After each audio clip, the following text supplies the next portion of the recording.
ہر شام مقررہ وقت پر والی سوات کی گاڑی پورچ میں آ کر کھڑی ہو جاتی۔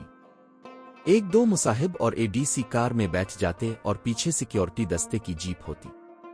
وہ مختلف روٹس پر جاتے اور جب شام کے سائے گہرے ہو جاتے تو واپس آتے۔ یہ روز کا معمول ہوتا۔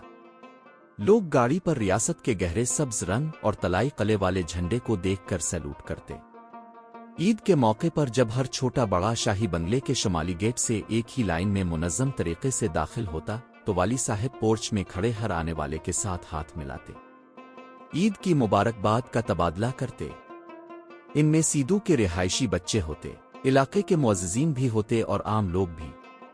بعض لوگوں کو کرسیوں پر بٹھانے کے لیے والی صاحب گارڈز کو اشارہ کرتے۔ 50-60 لوگوں سے ملنے کے بعد وقفہ ہوا کرتا۔ چند لمحوں کے وقفے کے بعد مذکورہ سلسلہ ایک بار پھر شروع ہوتا۔ والی صاحب بعض سول اور فوجی افسروں کو رات کے کھانے پر بلاتے۔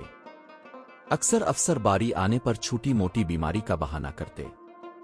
اس کی وجہ یہ نہیں تھی کہ وہ جانا پسند نہیں کرتے تھے، بلکہ ان کو وہاں پر پیٹ بھرنے کا موقع کم ملتا تھا، کیونکہ جب والی صاحب کھانے سے ہاتھ روک لیتے تو دوسرے بھی ایسا پروٹوکول کی وجہ سے کرنے پر مجبور ہوتے۔ یہ اچھی بات نہ تھی کہ بادشاہ ویسے بیٹھے رہیں اور مصاحب کھانا کھاتے جائیں۔ والی صاحب کا یہ بھی ایک معمول تھا کہ شکار کے موسم میں شکار کیے ہوئے پرندے مختلف افسروں اور بعض دیگر معززین کے ہاں بھجوایا کرتے۔ افسر آباد کے رہائشیوں کو بھی ان کا حصہ باقاعدگی سے ملتا تھا۔